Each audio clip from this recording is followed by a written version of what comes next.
Hi, I'm Bryce Bond. And I'm Linda Pellerin. And this is Dimensions in Parapsychology. Do you know her today? We have a man by the name of Bill Cooper. That's right. He was a former United States Naval Intelligence briefing officer. Yes, he was on the briefing team. Mm-hmm.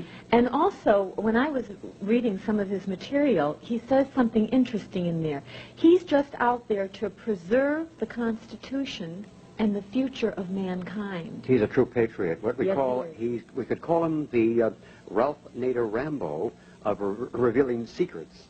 Yes, top government secrets. It's And, going to be an interesting you know, show. he talks about the secret government and also the cover-up of the Kennedy assassination as well. Yes, I'd like to know more about this secret government and also UFOs. Let's meet our guest right now, Bill Cooper.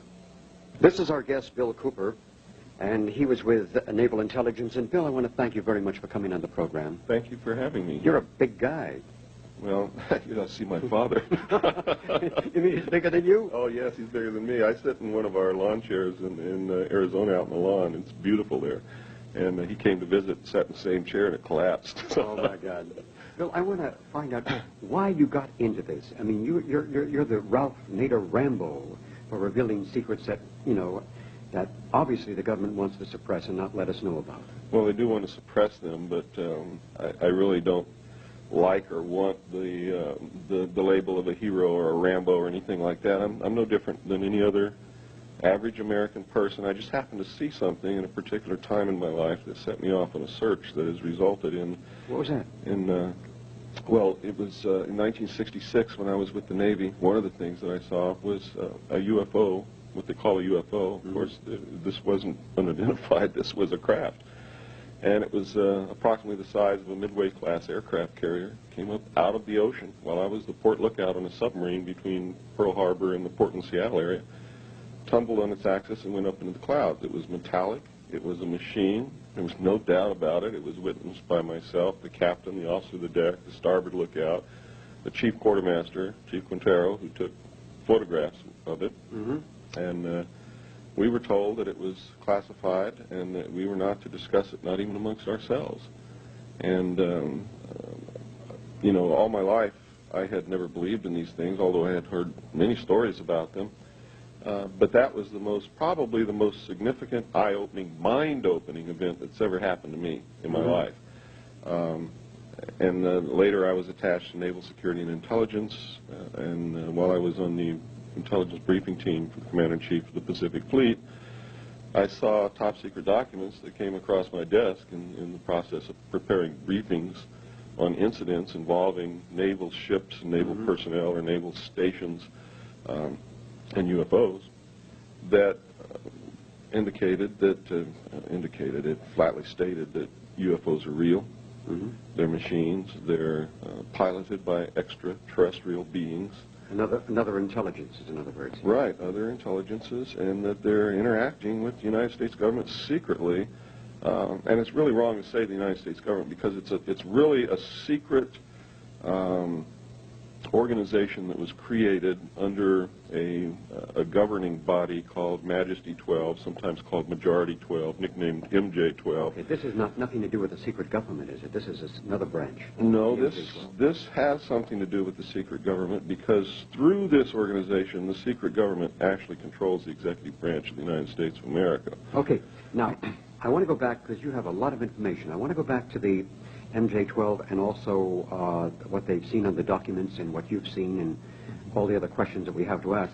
Now, what is the secret government? We've heard about this a long time. At least some people have brought it forward. What is the secret government? The secret government was actually created, the secret world government was actually created in 1952 when an alliance of all the secret powers, the powers behind the thrones, occurred because of the knowledge of this extraterrestrial presence, had to be dealt with. And they had to create a one-world government, in other words, unite mankind against a possible extraterrestrial threat from out there, if it really exists. The other side of the coin is maybe they created this extraterrestrial threat from out there, and they have the technology that we've created here on Earth ourselves and are making us think that it exists. But in any case, all these secret powers made an alliance in 1952. It's called the Bilderberg Group, And they are really running the world. The Bilderberg Group. Okay. Yes, through what they call the Policy Committee. And where is their HQ? That's in Geneva, Switzerland. The United States, the Soviet Union, everyone participates in this. We've all been secretly allies for many, many years. In fact, we were never really enemies. But that type of Hegelian conflict situation has been created artificially in order to get large sums of money in the form of taxes and other things from the populace of the world in order to fund these secret activities and actually bring about the New World Order, which, by the way, on September the 11th, the first official mention of the New World Order, which I've been talking about for years, was made by President Bush. He mentioned it 3 times in his speech on September the 11th. Since then, Shevardnadze of Russia has made the statement, and I quote, Iraq is performing an act of terrorism against the emerging New World Order, unquote. And Margaret Thatcher and many other heads of government are now talking about it. It's a daily subject of conversation, and it goes right over the heads of most Americans. They don't understand this. And they had better wake up and understand it, because in order for us to join a New World Order, we have to lose our Bill of Rights. What's happened in Russia and Eastern Europe? We've lost these already, haven't we? Well, we've already lost the Fourth Amendment. We've lost certain portions of the First Amendment. For instance, people don't believe that books can be banned in this country. If they were paying attention, just last week a book was banned in this country. It's the book written by the Mossad officer about the Israeli intelligence group. There was a court order issued to the publisher not to publish that book anymore. Barbara Honegger's book, October Surprise. If you go and try to order it, you can't get it. And if you look in the book, there's an R by the book, and that R means restricted. People don't understand this. So there is suppression going on. There's not only suppression going on, but there is a campaign underway that if it's not successful, and the campaign is to get rid of our rights, but to make you want to. That's what the drug war is all about. And if that doesn't work, then they will... The drug war is to make you get rid of our rights? That's right. That's fascinating material. Wow. And, well, it's already happening. You'll notice in all the polls, Americans are indicating that they're willing to give up some of their rights to get the drugs and the crime off of the streets. This has never happened in the history of this country. So all this was manipulated by some other powerful force, the secret government, in other words? Oh, yes, absolutely. Anybody can figure this out with simple mathematics and a little bit of common sense. If you just look at a map, if you can find one that has all of the cities and towns in the United States on it, count each one of them. It's going to take you a long time to do that. Oh, I imagine. But you count each one of those cities and towns, and then you realize that each one of them are full of drugs and have to be kept full of drugs to supply the people who buy these drugs on a daily basis. And then it becomes mind-boggling. And you have to realize that this takes tremendous amounts of money that nobody, no individual or no individual group has. It takes an organization. It takes a supply network. It takes transportation. It takes a distribution network. It takes coordination. It is incredible what an organization would have to just to furnish everybody in this country with a box of Cracker Jacks. God, it's like some giant enigma had this enveloped itself around the planet that nothing can be done because it's manipulated and controlled by this secret government, in other words. Well, that's true, but something can be done. You see, most of their power comes from the fact that it's secret. And you have to understand that anything that is But it's not secret any longer. That's right. But most average people don't believe that this is occurring. They find it goes way beyond their concept In other words, oh no, it can't possibly be happening. We trust these people explicitly. That's right. No, That's be happening. We trust these people explicitly. That's right. No. That's the attitude. And especially in America, where they believe that this is the best government in the world, it can't happen to us. And they don't understand it's not the government. It's a secret organization that has penetrated, infiltrated the government, and actually taken over our government, and is now causing the government to act against us through their actions, not through what was legally and constitutionally set up to perform as our government. And that is functioning the way it's supposed to. And when it's run by citizens, real citizens, then it works. Wow. This is mind-boggling to think about, that this huge organization is manipulating, controlling not only drugs and crime, And you also would say it's part of the Hussein war in Iraq right now? Absolutely, yes. What's going to be the outcome in your perception? Well, let me give you the There's scenario. too many people over there, and this guy, you know, any government leader with all the pressure being put upon him now would completely surrender or just evacuate Kuwait and say, I'm going home. Mm-hmm. This is orchestrated. Hussein is reading his script and acting out his role to bring about the New World Order. You see, change can't come about without conflict because people resist change. It's the normal thing. You must have a disaster. And conflict is economy. Right, to institute great change. Not only that, but think who's over there. They've sent 500,000 of our most devout, most dedicated patriots who are sworn to uphold and protect the Constitution. They're now in the Middle East. They're out of the country.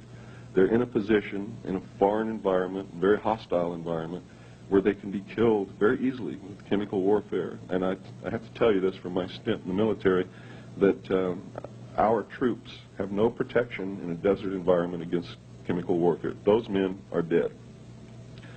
They have to get the patriots out of the country, as many as they can, and they have to get rid of them, because patriots will not allow them to suspend the Constitution and join the New World Order.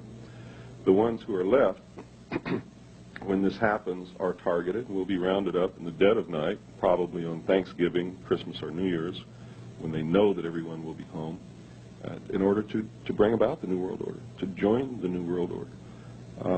That's what's happening in the Middle East. Nobody cares if Hussein invaded Kuwait. Nobody believes, or could possibly believe, that we're there to prevent the price of oil from going up to $26 a gallon, because our mere presence has driven it up to almost $35 a gallon. If there's a war, it's going to go much higher than that. Bush told the truth when he said that out of the Middle East conflict will come the New World Order. He was telling the truth. And it's one of the few times that he's told the truth. Okay, now, Bill, you're absolutely fascinating, and this is information which is startling to a lot of people. It will be. Now, I want to get back to the M12, or the ones who are in contact with extraterrestrial intelligences, whether they come from alternate realities or other dimensions, or whether they come from some physical time, place. Well, I have to tell you that I've never seen an extraterrestrial. Never in my life. But you've seen the craft. I've seen the craft. I How know many that it's times? real. This between a 7 and 10 minute period. This thing or these things. When you were aboard the carrier? Yeah, when I was aboard the submarine. I went up and down. I don't know how many times, but many times during that period. Did you check it on the sonar? Did the other people check it on sonar in the submarine? We had sonar contact. We had radar contact. When it was in the water, we had sonar. When it was in the air, we had radar. Did it ever make any intelligent contact with you folks? Not that I'm aware of. And if they had, I wouldn't be aware of it, Yeah. because I had nothing to do with the radio room, and they didn't talk about what they did, and they shouldn't have. No. I'm going to ask you as well. There's so much I want to ask you about all the papers that you witnessed and all the documents that you've witnessed. Did it give a clear, categorical statement that UFOs do exist, that there are other intelligences? Yes. They can't... That's exactly what it said. Did it indicate where they come from, or say from a physical dimension, or from a parallel dimension, like a... No, according to the documents that I saw, they're real, just as real as you and I. They're from this dimension, and they're from other planets, and specifically named a planet somewhere within the Pleiades, a planet that is around Barnard's star. It mentioned the Sirius, the star Sirius. It mentioned a planet around the star Betelgeuse in the constellation of Orion. It mentioned a planet in the binary star grouping of Zeta 1 and 2 Reticuli. And it stated that there were at least 4 groups of 4 different species of extraterrestrial beings here visiting and surveying the Earth. Now, in other words, they're walking the streets right now. Yes, if this whole thing is real. You see, I found, and I have to say this, I believe they're real. Let me put that first. I really believe they're real. But I don't believe that they're the bad guys that the secret powers want us to believe that they are. Because if they're real, they've been visiting us for thousands and thousands of years. Yeah. And if they wanted to kill us all, they could have done that thousands of years they could ago. have taken over the planet, but they're not allowed Right. to intrude, I feel. Now, when you say the good guys and bad guys, like Betty Hill, she was visited, she and Barney Hill were about the standard guy, about 5 foot high with a big, large head, big eyes, and things like that. Then there's other people who indicate that the Greys, which are large heads but smaller, these are negative characters. And then there's some people who say they look like any one of us. They're in human form, and you can't tell them without a scorecard. Now, what is your perception of all the information that you have received? My perception is that I believe extraterrestrials are real, but it doesn't mean that I'm right, because I found evidence and statements as far back as 1917 by people who belong to this secret power group to create an artificial alien threat from another planet in order to unite humanity and bring about the New World Order. So there's a possibility. Oh yeah. So there's a possibility that this thing could be a total hoax, because they have the capability to have actually rewritten history. Oh, they can, certainly. Yeah. But I believe that they're real. I believe, however, they're being made out to be bad guys to bring about this New World Order. To bring us closer together, in other words. So we can be manipulated into a unified thought. Right. But what we're being manipulated into is not going to be good for us. It's going to be good for the secret power group, for the very wealthy, elite, rich, powerful people. We're literally going to be relegated to economic slavery. And if we go out of the confines that they put us in, are in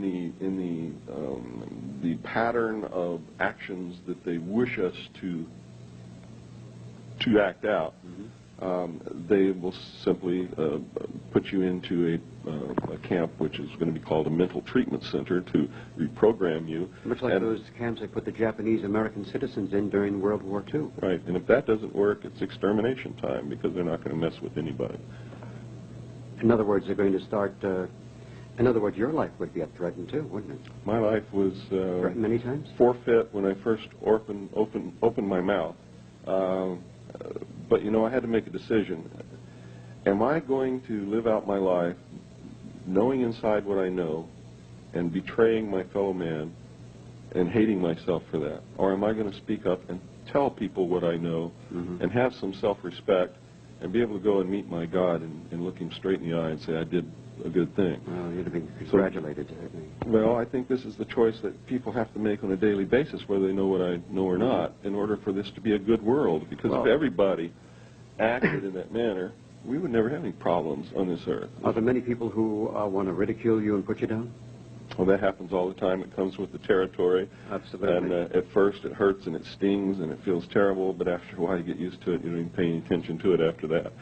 Oh, yeah, there are some people who their whole life's mission is to shut me up, and it won't work. I tell you, you were in naval intelligence, and I happened to be part of that organization for a little while. I was a photographer, though. I went there with the photograph and got the images. Then I was told to keep my mouth shut. What I seen, you know, it's top secret, confidential. You got a nice tailor shop. You want to keep it open? It's almost like giving a little bit of a threat. If you say too much, you know, they're going to spank you. It's definitely a threat. People are now getting letters, people who go up to this position where I told them about near Area 51 in Nevada, where they can see these craft fly. Okay, Area 51 in Nevada. What is this? This is a location where people can see UFOs fly? It used to be one of the most remote spots in the United States, but of course now there's people, you know. What's the nearest city to it, Area 51? I believe it's Ash Springs, and that's about maybe 40 miles. And if they were to go there, what would they see?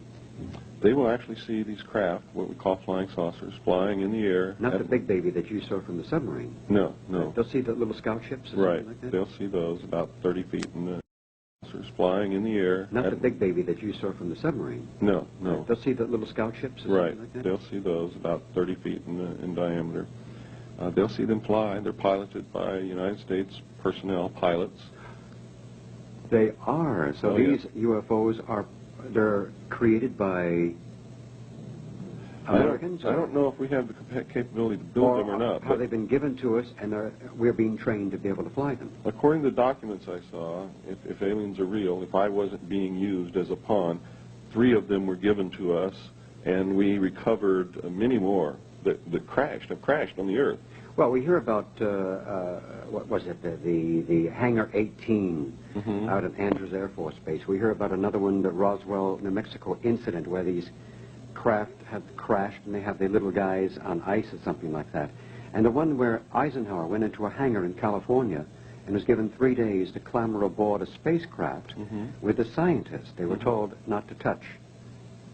Is any truth to this report or what? Truth to all of it, except Hangar 18 was really at Wright-Patterson Air Force Base in Ohio. In Ohio, pardon me. And for many years, there was a craft stored in that hangar. There were alien bodies refrigerated and deep freeze in that hangar.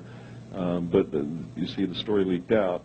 You can never keep anything that fantastic a secret, because no matter how bad somebody doesn't want to talk about it, it's so heavy on their soul that they have to eventually. Oh, yeah.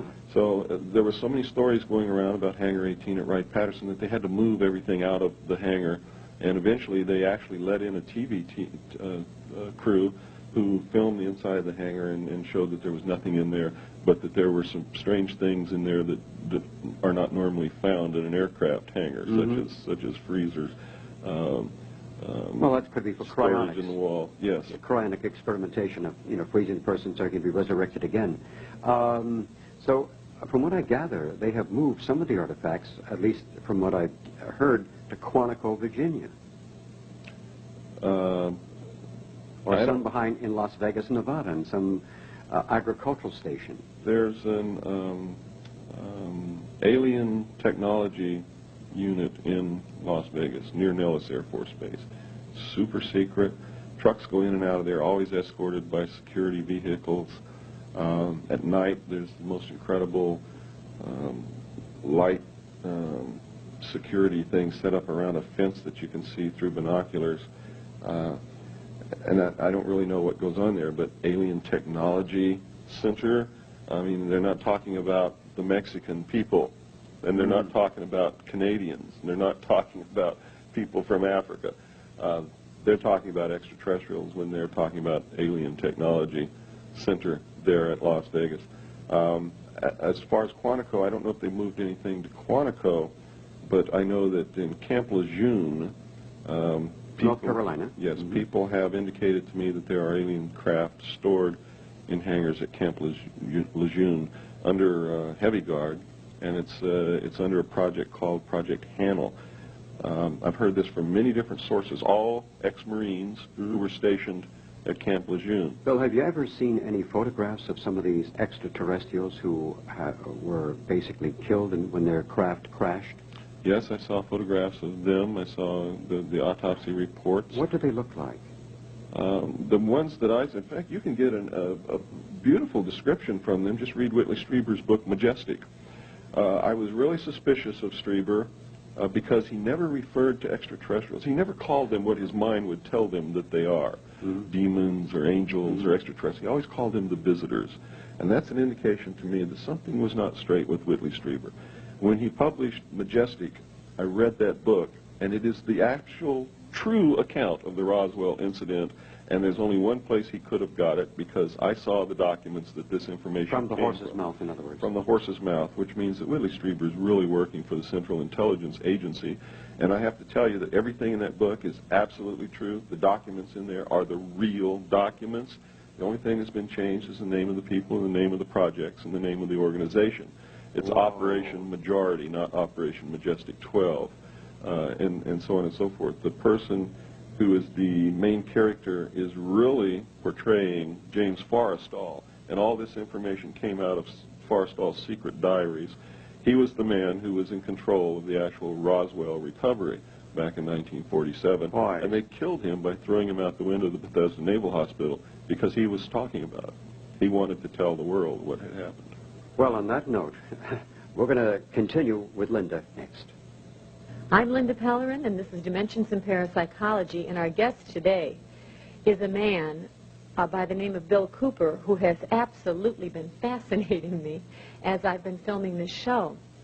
I don't know where to start with you, aside from the fact that, you know, what you're doing is you're letting our viewers see and understand that what may seem to be obvious are situations that are set up by agents in order to lead the public in a specific direction of thought for a far grander design. Right. Is this correct? That is true.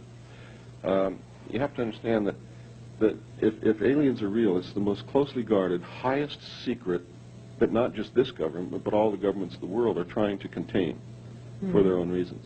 Some of them very good, I might add. Some of them highly illegal and not good. And you have to understand that any UFO group or any UFO researcher who's trying to discover this secret is an enemy. Just like a foreign country would be an enemy.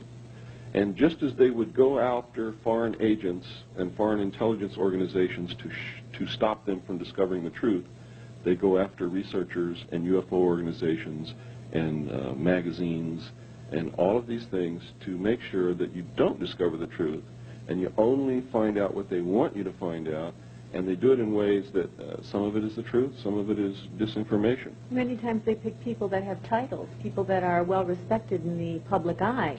That's and when correct. they come out and speak out, then you do believe what they say, or else the average American does.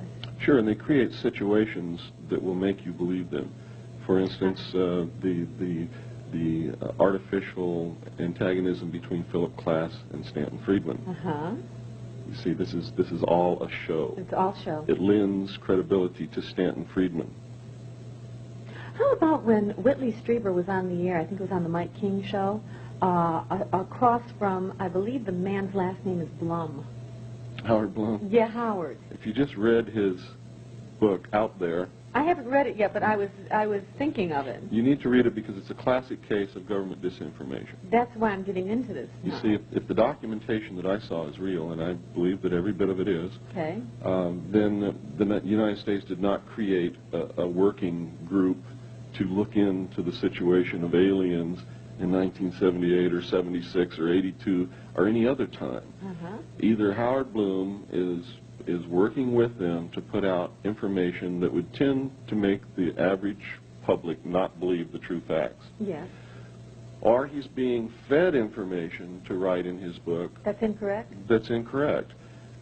They would like people to think that aliens have not been coming here, that they have not been interacting with them for all this time, but they're really looking into the matter, and they think there may be something to UFOs, and they're really listening to the signals from space to find out if there's intelligence. And then sometime in the near future they will say, we've made contact. We've actually found that they're there. And then they will stage some kind of a landing in front of the television cameras for the whole world to see, to say, yes, they're real. And we've just discovered them, and we know that they're there, and they're so far advanced from us that we better unite this world together in order to face this possible threat from outer space. Very, very interesting. This will happen. I guarantee you it will happen. I tend to agree with you.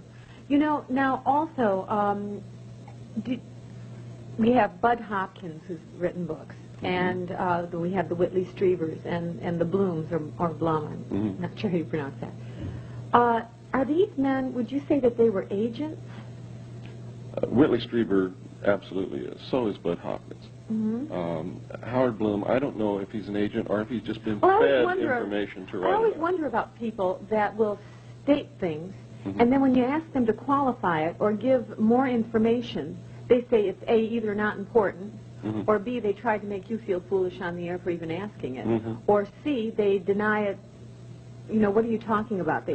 You know, I always wonder about that because they've made all these bold statements, these blanket remarks, and then they won't qualify anything, and you wonder where they're coming from. Well, that's because they don't know the subject, really. They've been given certain things to say.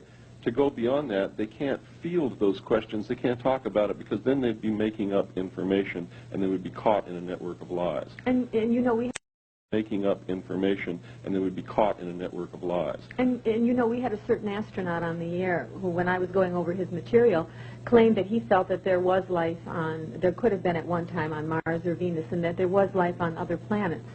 And then when we had him on the show, he completely denied everything, and when Mr. Bond asked him about the rings in the wheat field, He said, well, yes, now that can't be denied and we must look into this seriously. So, I mean, there was this back and forth political jargon going on. He's parroting the government point of he view. Privately, he would probably tell you the truth. Yes. Off the record. Maybe this one wouldn't. Well, I've talked to a lot of them, or many of them, I should say, and they've told me the truth off the record. Mm-hmm. Now, I can't say publicly what they told me because it was off the record, and if I do that, they will say they didn't say it, Right. and that I'm making it up. Right. And they can say that rightfully because when they tell me something off the record, I understand that you're not supposed to talk about it publicly. But I have to tell you this, that, and you can not believe it, or you call me a liar, or anything you want, and Okay. not you, but you know whoever's watching this program. They have told me that they did see things on the moon. They saw flying saucers. They saw a base. They saw all kinds of strange things they've seen on the moon and Mars, from the photographs that came back from Mars, and from their own observations on the moon, that there's the remains of an ancient civilization. One-time civilization. Yeah, that had at least reached the Bronze Age. On Mars, there's the remains of agricultural terracing. There's a face. There are pyramids. There's the remains of a city. There's all kinds of things. On the moon, there are pyramids. There are obelisks on the moon. If you saw, that shows evolution. yes, it does. And Oh, if you saw 2001, the movie, yes. they were trying to tell us in that movie. That movie is not fiction. I mean, it portrays something that's going to happen in the future. I find a lot of the movies aren't so fictional. That's right. The obelisk in that movie on Earth, where the monkey came up and touched it, and all of a sudden he had an evolution in consciousness. He evolved at that point. That obelisk represented the extraterrestrial influence on humanity in our own history. Okay. The obelisk they found on the moon represents what they really found on the moon. And what they portrayed as happening out in space is something that is going to happen in the future. Well, we're going to get back on this subject as soon as we take a brief break. Ladies and gentlemen, the late Yul Brynner. I really wanted to make a commercial when I discovered that I was that sick and my time was so limited.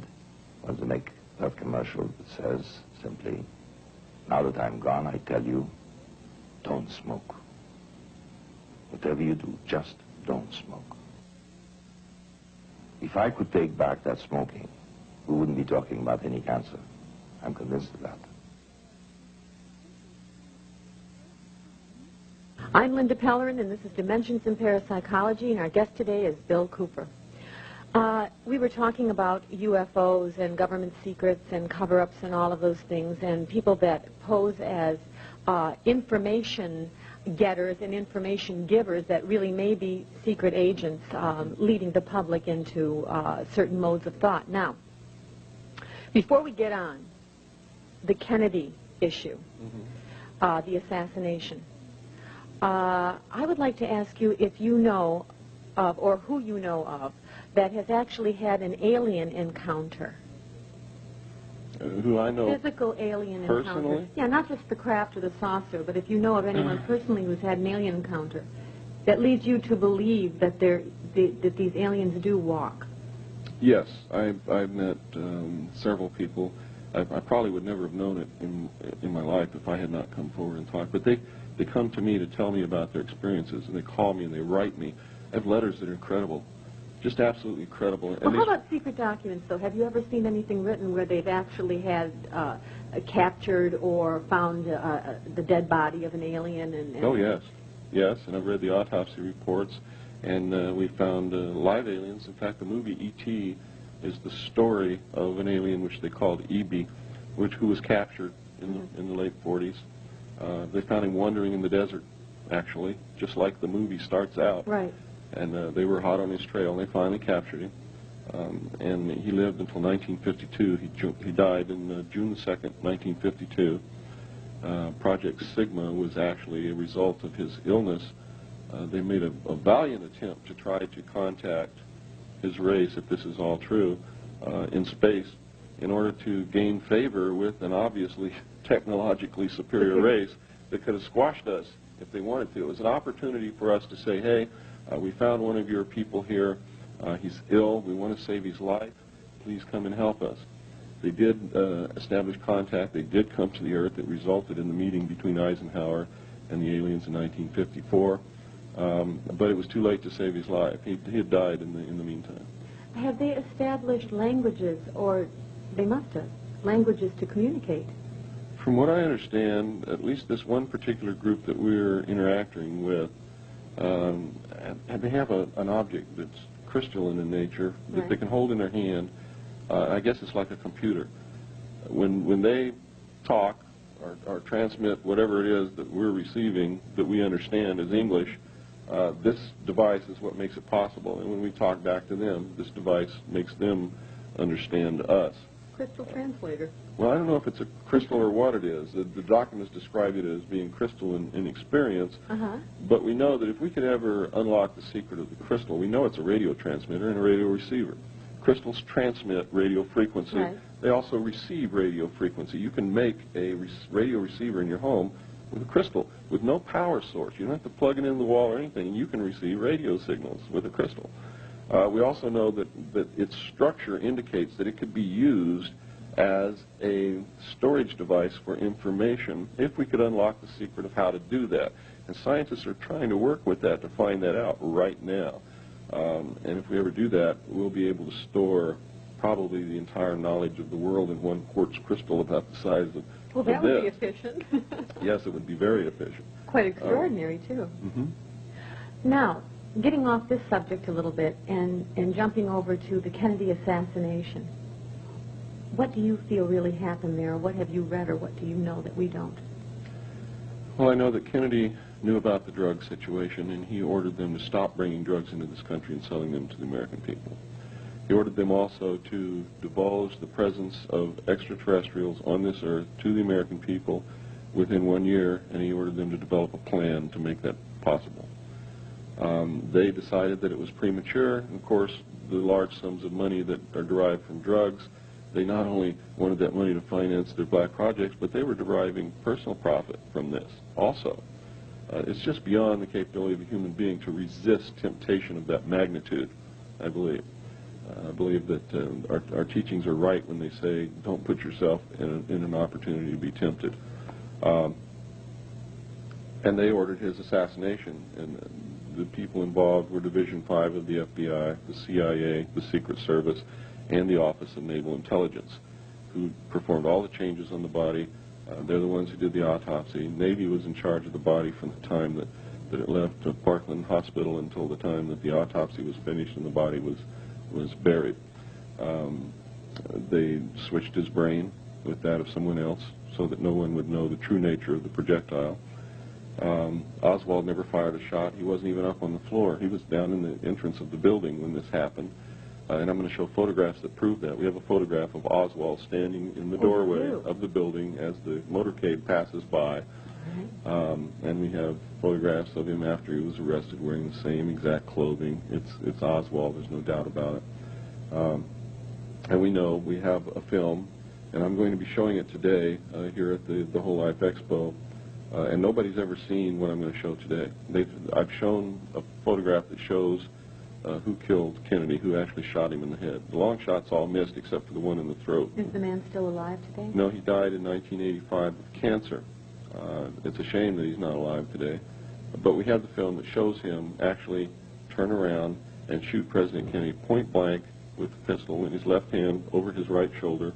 And was he a Secret Service man near the motorcade? He was a Secret Service agent driving the car. He was the driver, William Greer. And I'm going to show William Greer. William Greer. Yes.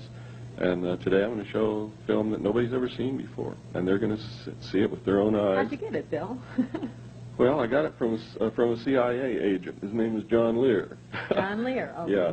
I was talking to John Lear in 1988 on the telephone. I told him what I had seen in these documents, that William Greer had shot President Kennedy, and that it was plainly visible in a film withheld from the public. He said, would you like to see the film? These documents, that William Greer had shot President Kennedy, and that it was plainly visible in a film withheld from the public. He said, would you like to see the film? Why is everyone coming out with this now? Why is everyone venturing forth now, more so than ever? I don't know. I Through really confession don't. time, or? Well, you see, after a long period of time, there are so many people who have this information, and it's so weighty. I can't tell you what it does or what it did to my being, my soul, having this information and not talking about it. For 16 years, I kept quiet. When I first got out of the Navy, I tried to make this knowledge known to a couple of reporters, and I told them, please don't call Washington and try to verify this. But they didn't believe what I was saying. They did call Washington and tried to verify it, and it resulted in 2 very nasty attacks on my life. And the scars you see on my face are results of that. I lost my left leg. Yeah. They visited me in the hospital. They asked me, you know, are you going to shut up, or the next time are we going to have to do it permanently? I said, I'm going to be very good. You don't have to worry about me anymore. And I kept my mouth shut for 16 years. But it literally ate me up. It was eating at my very soul. It was destroying me personally. I couldn't have a close relationship with a woman. I couldn't do anything right, because I was afraid that I would say something that would endanger their life. When I started feeling real bad, I would go and try and drink it away, you know, with alcohol and things, and that didn't work. Well, you were living a lie. Yes, I was. I was living a lie, and I hated myself because of this. When I started talking about this and telling the truth, then all of a sudden my personal life came together. I feel wonderful now. I'm not afraid of anything. For it was a very fascinating interview and a worth of knowledge.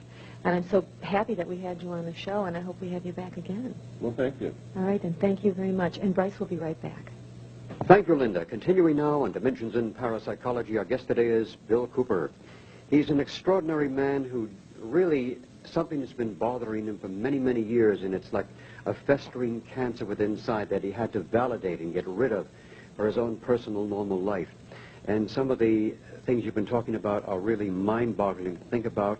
I've heard of similar things myself in my career of doing this program, of talking to many people, like the late Ivan Sanderson, who is a scientist and a biologist and an archaeologist, anything with an ologist, he was talking about some of the things, like they're having the Sasquatch, the Bigfoot, the Yeti. They have one of these creatures in a block of ice, and they keep him frozen because the man who shot him, if they find out that this Yeti is more human-like than animal-like, then the man stands to be on a murder charge, and things like that. He was talking about when he was in British intelligence down and around the Grand Chaco, and seeing a craft within the water going about 240 knots, about I don't know how many fathoms deep within the ocean itself. There's lots of things like that happening. Now, the planning for Kennedy's assassination was all staged. Was all cleverly planned. Yes, absolutely, yes. Was Johnson have anything to do with that? I don't believe Johnson had anything to do with the planning, but Johnson had to be told that it was going to happen, and maybe not when, but that it was going to happen, because he would have been the next president, and they had they had to have somebody who was on their side in order to phony the Warren Commission, the Warren Report, to make sure that the cover-up was maintained. In other words, Johnson knew ahead of time that Kennedy was going to be assassinated. He had to, and they had to know that he was going to maintain a cover-up. Otherwise, they could not have allowed Johnson to be the president, because then he would have instigated a real investigation, which would have discovered the real facts of the matter. So while Johnson probably did not plan it, he had to be a part of it. He had to know about it. He had to have assured the power group that did this that he would maintain the cover-up. And, of course, he did. Now, what about Bobby Kennedy's assassination? Was that also planned? By Sirhan Sirhan? I haven't really gone in depth into Bobby Kennedy's assassination. I do know that it was not solely the act of Sirhan Sirhan. For instance, over 9 shots were fired in the ballroom. Sirhan Sirhan's revolver only held 8. None of the security people or Secret Service agents fired a shot, according to their own testimony. Sirhan Sirhan was always in... Pardon? Did you believe that? No, I don't believe it, because the man who shot Bobby Kennedy was also a security person. And very skilled. Yes. You see, Sirhan Sirhan was always in front of Bobby Kennedy, but the death shot came from close behind his right ear, which meant, and there's only one person who was standing there. His name was Caesar. He was a security guard. He was one of the people who were supposed to be protecting the president, just like William Greer was supposed to be, or protecting Bobby, just like William Greer was supposed to be protecting President Kennedy. So we know that it was a conspiracy, that there was more than one person involved, and again, it was a security person who killed Bobby Kennedy and not Sirhan Sirhan, who was involved. We also know that Vicki Cooper, the editor of UFO magazine, is the niece of Grant Cooper, who was Sirhan Sirhan's defense attorney, and that he did not defend Sirhan Sirhan. He wanted to make sure he was guilty. And Grant Cooper has all kinds of ties to the CIA and the Russelli mob, who was in cahoots with the CIA to bring drugs in the country and also to help assassinate Castro when they were trying to do that. You know, it's very disillusioning to think about that we have organizations like the CIA, Secret Service, and FBI and things like that, which may not be working in our behalf.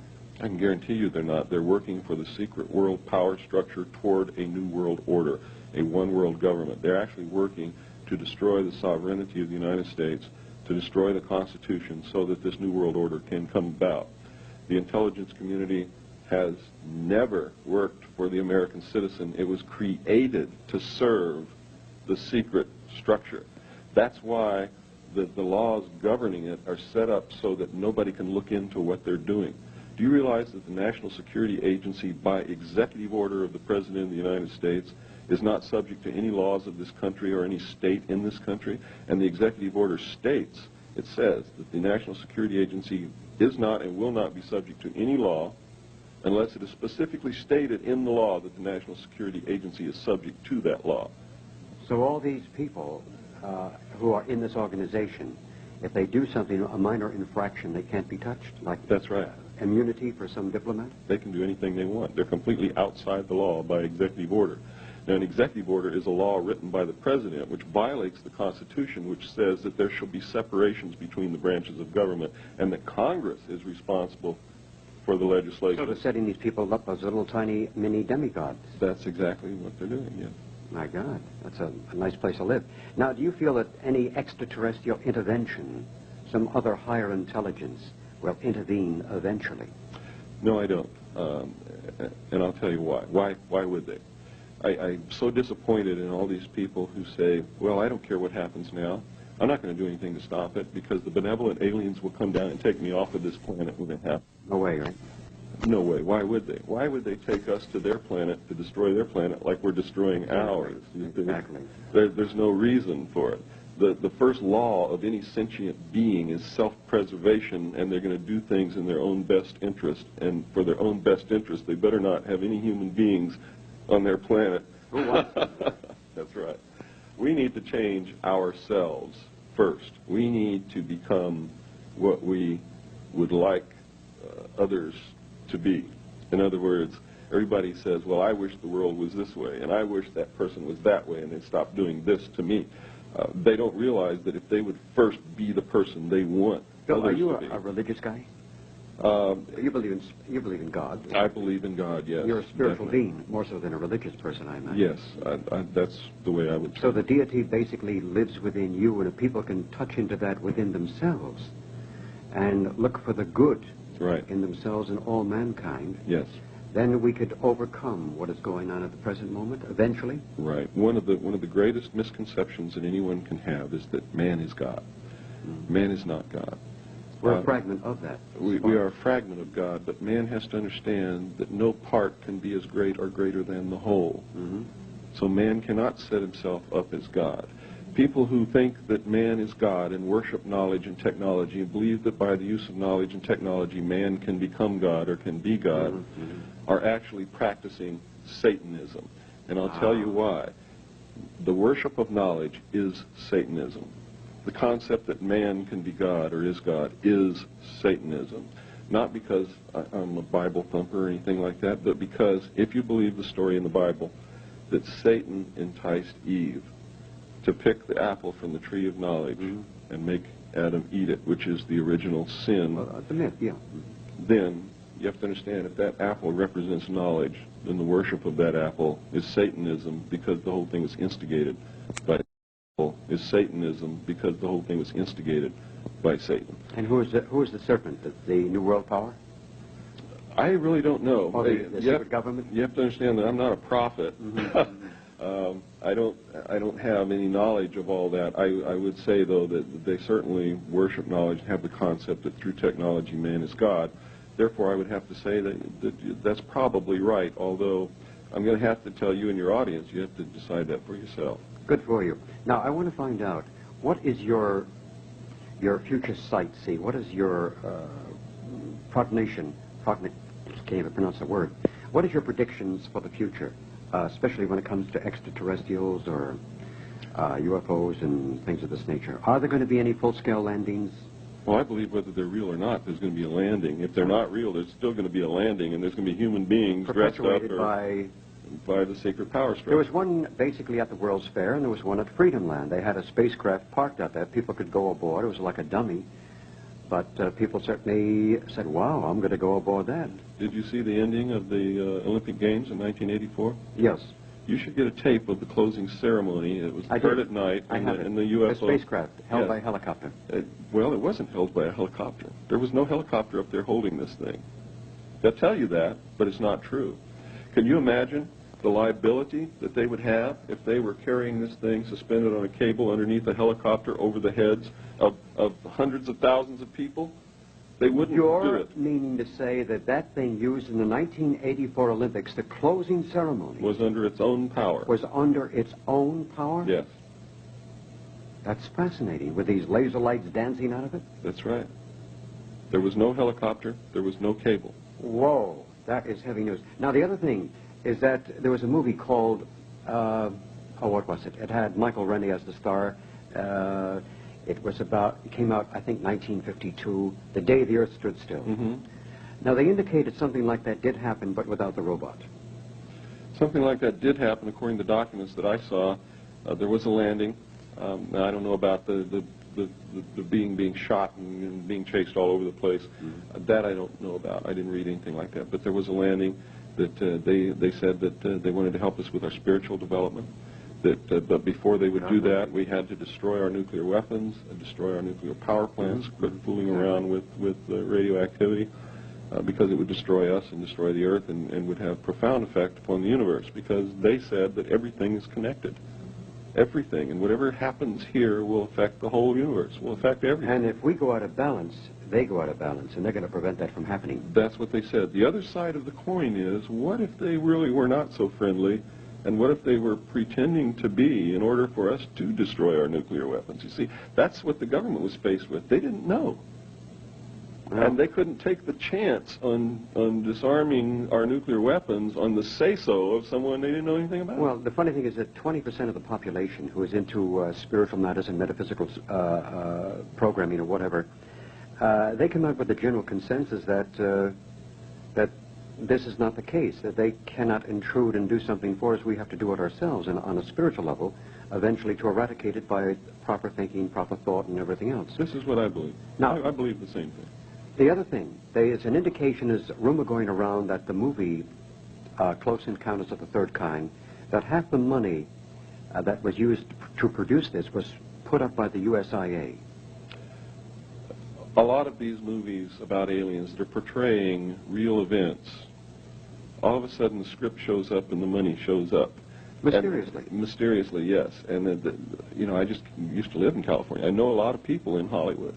And there is no doubt that these things are secretly financed by the secret power group to put into the subconscious of the American people the fact that aliens are real, that they're here. Mm-hmm. Whether they are or not doesn't make any difference. The power group wants us to know that they're real and they're here, so that they can bring about this new world order, so that we can face this with no panic. Because if they're real, we're eventually going to have to come face to face with this. Yeah, we hear all about the Bermuda Triangle and things, Flight 19, December 5th, 1945. I was very much involved in that particular situation. Where did the planes go? Where did the pilots go? You know, when Isaac Newton had something called zero minus and minus zero, where energy and matter meet, it creates a time continuum. Mm-hmm. Was that staged, or was that something real? I really don't know, but you ask a very good question. Where do the planes go? Where do the pilots go? I saw documents that said that they go to these alien beings, and what they do with them, I don't know. But I saw photographs, official NASA photographs, of things on the moon that shouldn't be there when I was with Naval Intelligence. Now, there's several books out. One by Leonard, somebody else is on the moon, showing a derrick and a crater being filled within 3 days. Yeah. And then the NASA photographs, you can get these from NASA. And I think all you have to do used is... to be able to get them from NASA. But you need the number behind the picture. But if you don't know the number, forget that, it'll discourage you. But shows the face upon the moon. And there's been a couple of psychics, Harold Sherman and Ingo Swann, who did that projection to the planet Jupiter 6 months before the Jupiter flyby. They also projected to the surface of Mars and found the pyramids about 4 times the size of the Cheops pyramid in Giza. And the face on Mars, they said, has eyeballs and teeth. Today I'm going to show...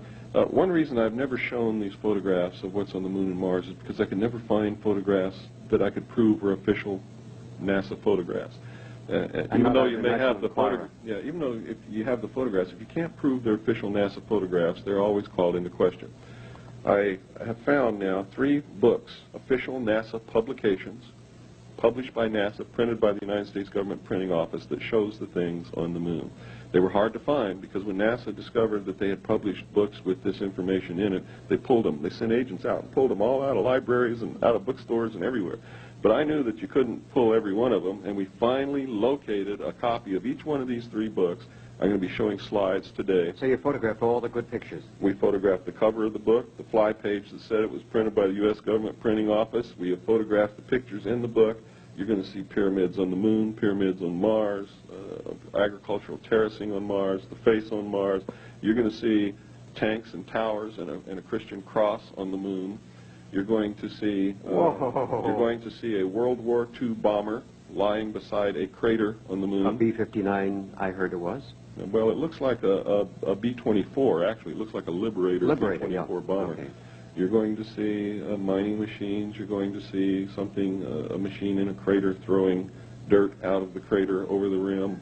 You're going to see domes, 4 domes all lined up in a row in the crater Kepler. You would say, Bill, that almost every one of the astronauts who went to the moon has seen something. Oh, of course. And you can tell by looking at their lives what's happened to them since they come back, that they saw something else besides rocks up there. I mean, their whole lives have been altered beyond the believability that all they did was make a trip to the moon and see a bunch of rocks. But right now, they seem so intimidated or so frightened to say anything about it.